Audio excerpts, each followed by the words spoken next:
marsa isa ga'uun bara gadaa meelba amaante sottoliin ba'u. Lammiin koo duruu gadaan bula marsa isa ga'uun bara gadaa meelba amaante sottoliin ba'u. Irreechi waggaa waggaan dhufa kan rabbi nu ga'uun horar sadii geenye ora finfinneetti wal ga'u. Irreechi waggaa waggaan dhufa kan rabbi nu ga'uun horar sadii geenye ora finfinneetti wal ga'u.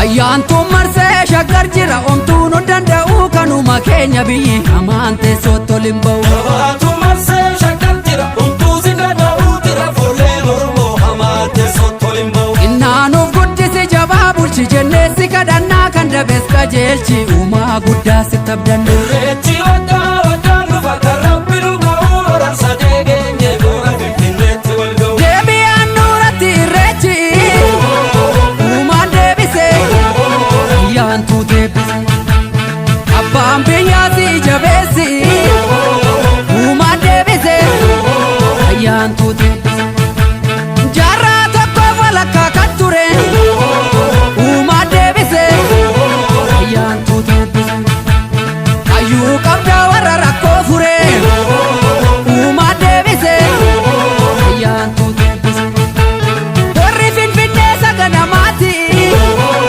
uumaan deebite ayyaantu deebise irreeffannaa bayii malkaatti uumaan deebite ayyaantu deebise roorroon durii kana boodan jiru uumaan deebite ayyaantu deebise dhaloota qubee warra rakkoo furu uumaan deebise ayyaantu deebise yeroo dheeraaf adda facaane galata rabbii irra wal taane. Yeroo dheeraaf adda facaane galata rabbii irra wal taane.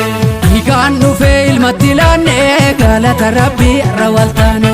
Dhiigaan dhufee ilmatti laanne galata rabbii irra wal taane. Dhiigaan dhufee ilmatti laanne hora bullallee tarra dachaane. Dhiigaan dhufee ilmatti laanne hora bullallee tarra dachaane. Falmataa lammii koo kan birbirsa gooroo dhugaan seenarraan dabu darbeera barri roorroo. Dhiigadduu dhangala'ee lafee akka caccabe ijji dhiiga roobee lubbuutu gumaa dhabe. Falmataa lammii koo kan birbirsa gooroo dhugaa qaallitti ture himannaa bara roorroo. Dhiigadduu dhangala'ee lafee akka caccabe ijji dhiiga roobee lubbuutu gumaa dhabe.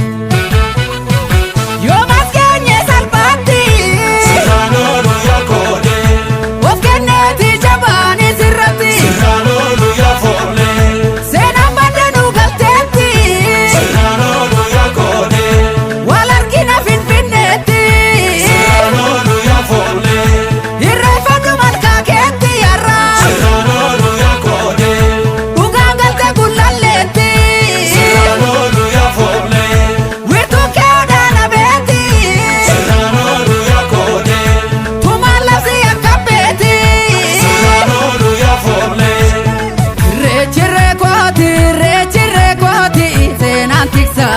keessa ka abbaa